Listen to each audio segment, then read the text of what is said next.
सबसे पहले रुक करेंगे मध्य प्रदेश के बड़वानी से आ रही बड़ी खबर का। दरअसल महाराष्ट्र से उत्तर प्रदेश जा रहे 3 मजदूरों की मौत हो चुकी है। उत्तर प्रदेश के रहने वाले थे ये तीनों मजदूर और इसी दरमियान वो अपने घर पहुंच पाते उससे पहले ही इनके सफर का अंत हो चुका है। मध्य प्रदेश के बड़वानी से बड़ी खबर आ रही है।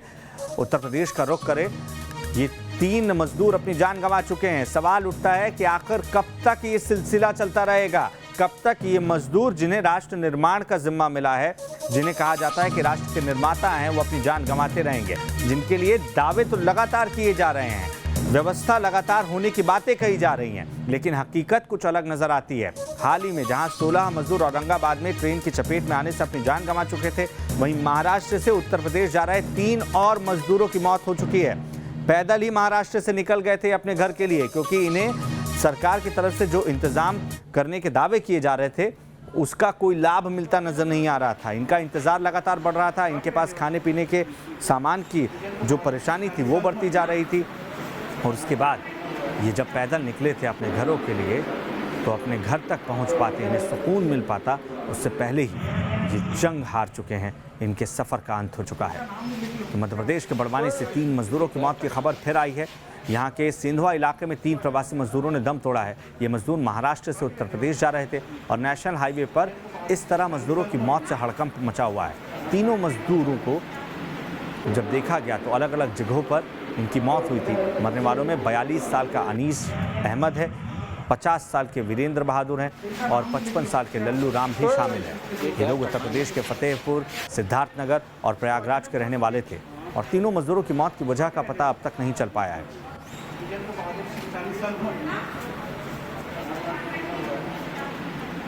जहाँ एक और मजदूरों की मौत हो रही है, वहीं दूसरी ओर आंध्र प्रदेश के चित्तूर में प्रवासी मजदूरों का गुस्सा फिर से फूट पड़ा है। करीब 1500 मजदूर ऐसे हैं जो सड़कों पर उतर आए हैं और प्रशासन के खिलाफ जमकर नारेबाजी कर रहे हैं। ये तस्वीरें आप देखिए, चित्तूर की भी तस्वीर आप देख रहे हैं। सड़क पर जहां मजदूर आए हैं, घर वापसी की ये मांग कर रहे हैं लगातार, वहीं दूसरी ओर इन्हें लोगों का समर्थन मिला हुआ है। बार बार ये तस्वीरें जो सामने आ रही हैं, ना सिर्फ वे सरकारी दावों पर सवाल खड़े कर रही हैं, बल्कि ये डर भी पैदा कर रही हैं। डर इस लिहाज से कि सोशल डिस्टेंसिंग जो कोरोना महामारी से लड़ने के लिए सबसे ज़्यादा ज़रूरी है, एकमात्र कारगर उपाय है, उसकी धज्जियाँ उड़ रही हैं। और ये धज्जियाँ ऐसे किसी शौक में नहीं उड़ाई जा रही हैं।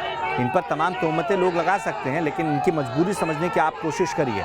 ये मजबूर हैं, दावे किए जा रहे हैं कि इन्हें भरपेट भोजन मिलेगा, इन्हें इनके जो घर हैं, अगर ये किराए के घरों में रहते हैं तो उसका किराया नहीं लिया जाएगा। लेकिन ऐसे हज़ारों नहीं, कई हज़ार लोगों से आप बात करके समझ सकते हैं कि मकान मालिक ना सिर्फ इनसे किराया वसूल रहा है, बल्कि खाने पीने की जो व्यवस्था है वो भी इन तक नहीं पहुंच पा रही है, जिसकी वजह से मजबूरी में इन्हें घर जाना पड़ रहा है। और सरकार जो कह रही है कि हम बस के ज़रिए इन्हें पहुंचाएंगे, ट्रेन के ज़रिए इन्हें पहुंचाएंगे, वो ऊँट के मुंह में अब तक जीरा ही साबित हो रहा है। तो देश भर में रेलवे श्रमिक स्पेशल ट्रेन चल रही है। कई शहरों में जो मजदूर फंसे थे उन्हें घर भिजवाने की कोशिश की जा रही है। ग्वालियर हो, वडोदरा हो, गया हो या लखनऊ हो, श्रमिक स्पेशल ट्रेन के जरिए मजदूरों को उनके घर भेजा गया है।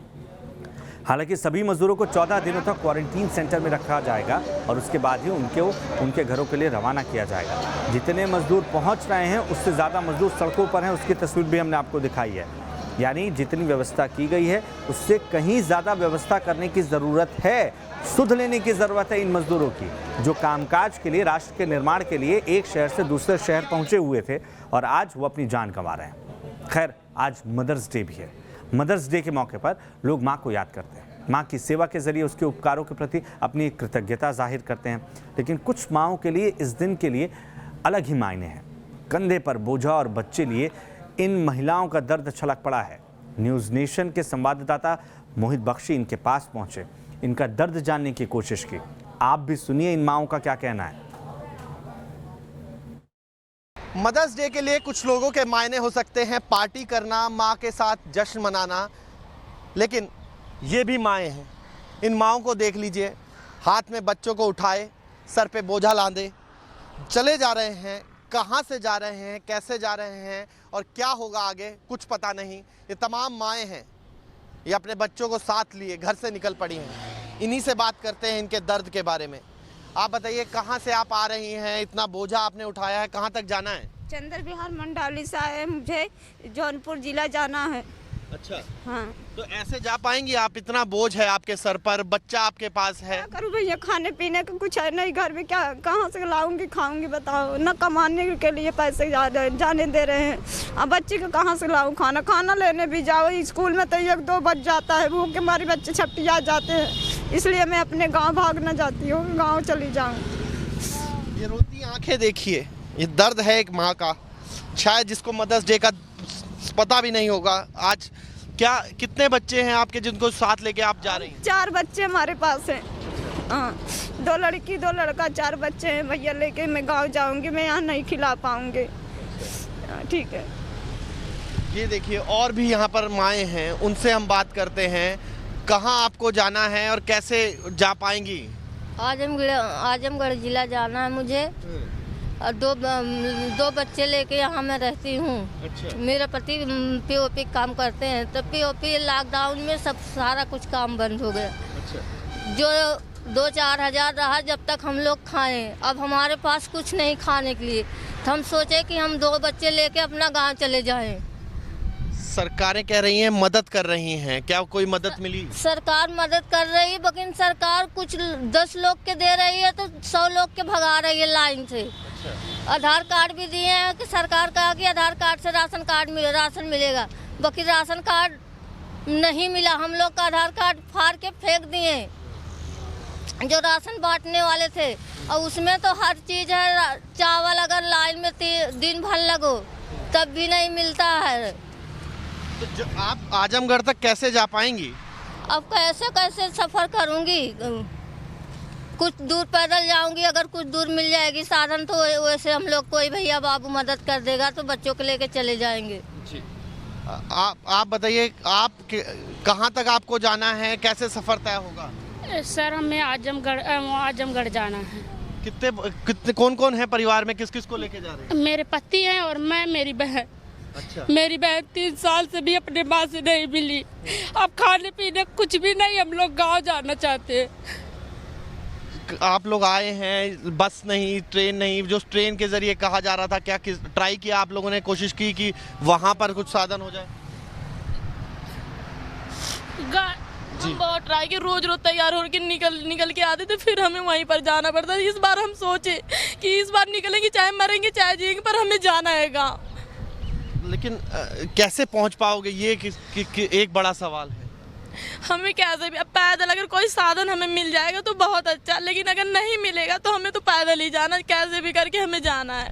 ये रोती बिलखती आंखें देखिए, ये बताती हैं आंखें कि दिक्कत कितनी है, ये समस्या बताती है। ये कहती है कि मदर्स डे के मायने शायद इन्हें नहीं पता, लेकिन माँ होने का फ़र्ज़ जो ये है वो निभाते हुए दिख रहे हैं, जहाँ पर इन बच्चों को साथ लेकर, अपने कंधे पे बिठाकर, अपने सर पर बिठाकर, बोझा लाद कर ये लोग निकल पड़े हैं इतने लंबे सफ़र पर, जहाँ ये पहुँचेंगे भी यहाँ नहीं, ये इनको नहीं पता। लेकिन बस एक बात है कि इन्हें घर जाना है और कोशिश इनकी लगातार जारी है। वीडियो जर्नलिस्ट पवन तिवारी के साथ मोहित बख्शी, न्यूज़ नेशन, दिल्ली। वाकई इन तस्वीरों को देखकर दिल बैठ जाता है। हमारे साथ मोहित बख्शी इस खबर पर ज़्यादा जानकारी के साथ जुड़ रहे हैं। मोहित, दिल्ली सरकार दावा कर रही है कि 10 लाख लोगों को हम रोज़ खिला सकते हैं, खिला रहे हैं, राशन दे रहे हैं, पैसा भी मजदूरों तक पहुंचा रहे हैं, फिर वो जा कहाँ रहे भाई पैसा? ये मजदूर तो दिल्ली के ही है ना, जो मजबूर होकर अपने घर जाने के लिए अब निकल पड़े हैं। मनीष, आपसे समझना चाहेंगे। जी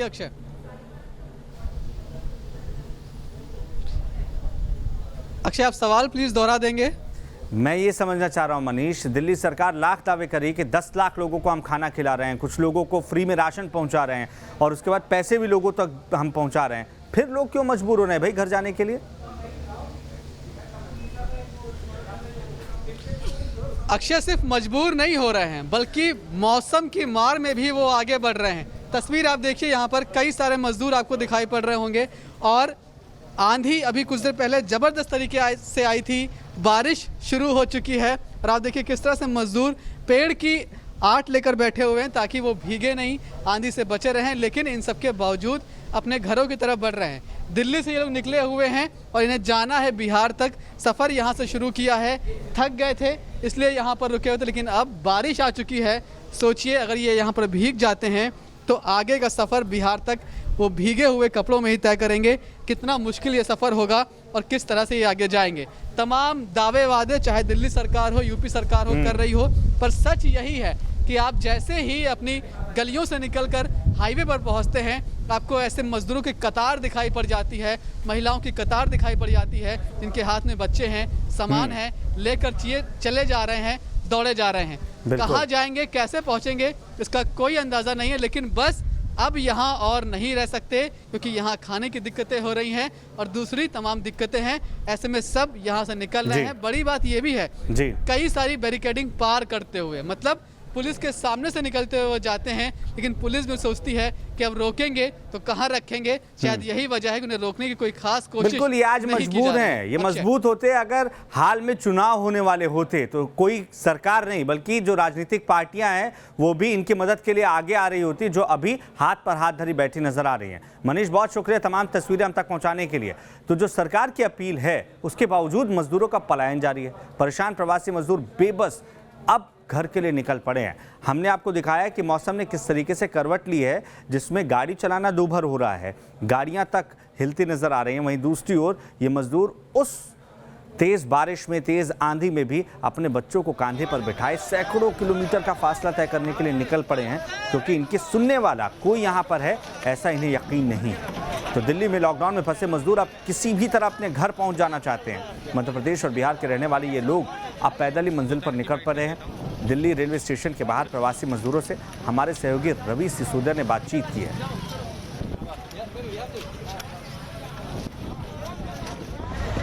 इस वक्त हम नई दिल्ली स्टेशन के पास खड़े हैं। यहाँ से नई दिल्ली स्टेशन बहुत ज़्यादा दूर नहीं है, लेकिन आप देख सकते हैं इस तरह के जो प्रवासी मजदूर हैं ये कमोबेश पिछले 3-4 दिनों से दिल्ली में यही तस्वीरें देखने को मिल रही है, जो पैदल ही जा चुके हैं। इनसे बात करते हैं। क्या नाम है और कहाँ जा रहे हो? बिहार जा रहे हैं सर। कैसे जाओगे? पैदल ही जा रहे हैं। गाड़ी क्यों जा क्यों रहो? अभी तो लॉकडाउन है, तो कैसे चले जाओगे? कैसे जाएंगे, खाने पीने की व्यवस्था नहीं, क्या करें यहाँ पे बैठ के। तो यहाँ क्या करते थे? सब साथ जा रहे हो? हाँ सर, खाने पीने की कोई व्यवस्था नहीं है, क्या करेंगे। यहाँ क्या करते थे? दिल्ली में क्या कर रहे थे? दूर करते हैं। लेकिन ट्रेन जा रही है, ट्रेन से क्यों नहीं करवाया रजिस्ट्रेशन? खुलते तब करवाए नहीं, कोई सुनवाई हुआ। 3 बार करवाए, मैदान में फेंक दिया कागज। तो यहाँ काम किस थे, कौन से उसमें करते थे? हाँ, काम क्या करते थे यहाँ? काम करते थे, रेडी लगाते थे, छोले भटूरे नौकरी करते थे। तो ट्रेन को लेकर रजिस्ट्रेशन कराया, उसका कुछ मिला नहीं अभी? नहीं मिला सर, कुछ भी नहीं मिला सर। कुछ भी नहीं मिला? कुछ भी नहीं मिला। पैदल ही जाओगे यहाँ से? पैदल ही जा रहे हैं। कोई आगे पुलिस जाने नहीं दोगे तो क्यों जा रहे हो? रास्ते में कोई व्यवस्था मिल जाए, कोई गाड़ी उड़ी वाला तो निकल जाए। कहाँ निकल चुके हैं आप लोग? कहाँ के लिए जा रहे हो? बांदा जाना है। बांदा बांदा कैसे जाओगे? अब पैरन में जाएंगे, क्या करन, वाहन नहीं मिलता है कुछ। वहाँ तो ट्रेन सरकार ने चलाई है, उसका रजिस्ट्रेशन कराया था, उससे नहीं है? वो नहीं होया है। कितने लोग जा रहे हो यहाँ? बस अपने लोग तो हम 3 लोग हैं ना, और ही दूसरे गांव के हैं। अगर इन मजदूरों के पास जानकारी नहीं है तो उस जानकारी पहुंचाने का बीड़ा सरकार को ही उठाना पड़ेगा। और सवाल ये उठता है कि इन रिपोर्ट्स को देखने के बावजूद सरकार कोई एक्शन क्यों नहीं ले रही है। भोपाल से हमारे सहयोगी शुभम हमारे साथ जुड़ चुके हैं, जबकि लखनऊ से हमारे साथ निखिल बने हुए हैं। मैं सबसे पहले भोपाल का रुख करना चाहूँगा। शुभम, वहाँ पे क्या स्थिति है, वहाँ क्या हालात बने हुए हैं और शिवराज सरकार कुछ काम कर रही है या नहीं कर रही है?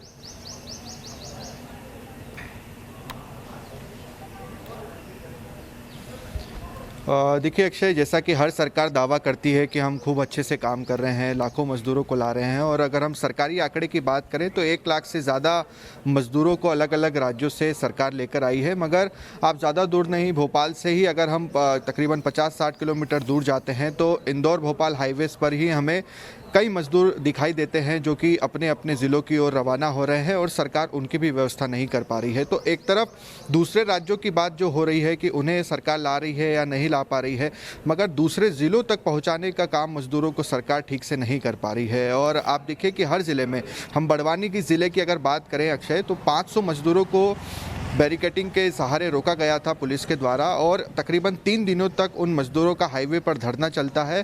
3 दिनों के बाद सरकार हरकत में आती है और फिर उन मजदूरों को अपने घर तक पहुंचाया जाता है। मजदूरों का सिर्फ एक ही कहना है कि हमारे पास काम नहीं है, खाने पीने के लिए कुछ नहीं है, लिहाजा हम अपने गाँव ही जाना चाहते हैं। और ये तस्वीरें हम मध्य प्रदेश के अलग अलग ज़िलों में भी लगातार देखते हैं। बहरहाल सरकार ये मध्य प्रदेश में तो दावा कर ही रही है अक्षय कि हम रोज़ाना ही श्रमिक जो स्पेशल ट्रेनें हैं वो चला रहे हैं और उनके ज़रिए मजदूरों को अपने अपने घर पहुंचाने का काम कर रहे हैं। लेकिन उसके बावजूद औरंगाबाद में देखा लोगों ने कि किस तरीके से जो मजदूर मौत के घाट उतरे थे वो मध्य प्रदेश से इत्तेफाक रखते थे। लखनऊ से हमारे साथ निखिल जुड़े हुए हैं, उनका भी रुख करते हैं। निखिल, इसमें कोई दो राय नहीं है कि उत्तर प्रदेश सरकार ने जो तत्परता दिखाई है वो बाकी राज्य सरकारों से बेहतर थी, लेकिन ये काफ़ी नहीं है। जो तस्वीरें लगातार सामने आ रही हैं वो बता रही हैं कि इससे ज़्यादा करने की ज़रूरत है। अब इस दिशा में कुछ सोच रही है कि उत्तर प्रदेश सरकार? बिल्कुल, अगर हम बात करें उत्तर प्रदेश सरकार की तो बेहतर काम करते हुए दिख रहा है, लेकिन जो उत्तर प्रदेश की स्थिति है वो दिल्ली से आने वाले मजदूरों को लेकर खराब हो रही है, क्योंकि दिल्ली से लगातार मजदूर उत्तर प्रदेश के रास्ते, चाहे बिहार हो चाहे बंगाल हो, पैदल ही निकल चुके हैं। ऐसे में तमाम जगह समस्याएं हैं। हालांकि सरकार की तरफ से जगह जगह राशन वितरण किया जा रहा है। आज भी लखनऊ के चारबाग स्टेशन पर कुल 4 ट्रेनें आने वाली हैं। लखनऊ के आसपास जनपदों को अगर मिला लें तो 9 ट्रेनें आएंगी जो प्रवासी मजदूरों को लेकर आएगी। लेकिन इसके इतर तस्वीरें हम आपको दिखाना चाहेंगे। उत्तर प्रदेश परिवहन की जो तमाम बसें हैं वो भी लगाई जा रही है, उससे यात्री निकल रहे हैं, जो जहां मिल रहे हैं उनको ये बसें बैठाते हुए चली जा रही हैं। ये तो वो हैं जो सरकार की तरफ से सुविधाएं मुहैया कराई गई हैं। इसके साथ ही तमाम लोग ऐसे हैं जो अपने अपने वाहनों से, चाहे वो साइकिल हो चाहे वो पैदल हो, वो निकल रहे हैं, लखनऊ से बाहर निकलने की कोशिश कर रहे हैं। हालांकि अगर हम बात करें तो तमाम लोग व्यवस्थाएं इंतजाम कर रहे हैं। आप देखिए बसें किस तरह से, तस्वीरें हम आपको दिखा रहे हैं। ये खड़ी हुई, इन बसों के माध्यम से जो भी मिल रहा है, पुलिसकर्मी मौजूद हैं, वो उनको बैठा दे रहे हैं, वो उन बसों से चले जा रहे हैं। लेकिन मैंने कई मजदूरों से बात करने की जब कोशिश की तो वो हैरान कर देने वाले उनके एग्जाम्पल थे। उनका ये साफ कहना था कि वो लगातार पिछले कई दिनों से भूखे हैं, परेशान हैं और उनके सामने समस्याएं हैं। आखिर वो जाएं तो जाएं कहाँ, कोई साधन नहीं। देखिए कुछ मजदूर हाईवे से पैदल चले हुए आ रहे हैं, हम इनसे बात करते हैं। आखिर कहाँ से आ रहे हो भाई? जी सर, मुंबई से आ रहे हैं सर। बॉम्बे से? कहाँ से आए सर? ट्रक से आए हैं ऐसे। ट्रक से आए हो? जी सर। अब यहाँ से कैसे जाओगे? अभी देखेंगे सर, कोई मिलेगा तो जाएंगे, नहीं तो पैदल ही जाएंगे। कहाँ जाना है? हमको सर बस्ती जाना है। बस्ती जाना है। मुंबई से चले आए हैं, ट्रकों से मुंबई से आ रहे हैं। हैरान कर देने वाली कभी तस्वीरें ट्रक से तमाम सफर करने के लिए मजबूर हैं तो कहीं लखनऊ से बस्ती का सफर वो पैदल ही तय करने के लिए निकल पड़ रहे हैं, जो बताता है कि सरकार की जो व्यवस्था है उस पर इन्हें पूरी तरीके से भरोसा नहीं हो पा रहा है या इन तक पूरी जानकारी सही समय पर नहीं पहुंचाई जा रही है। और ये सारा जिम्मा सरकार का है, किसी और का नहीं है। हमारे दोनों सहयोगियों का बहुत बहुत शुक्रिया तमाम तस्वीरें हम तक पहुँचाने के लिए, जानकारियाँ हम तक पहुँचाने के लिए।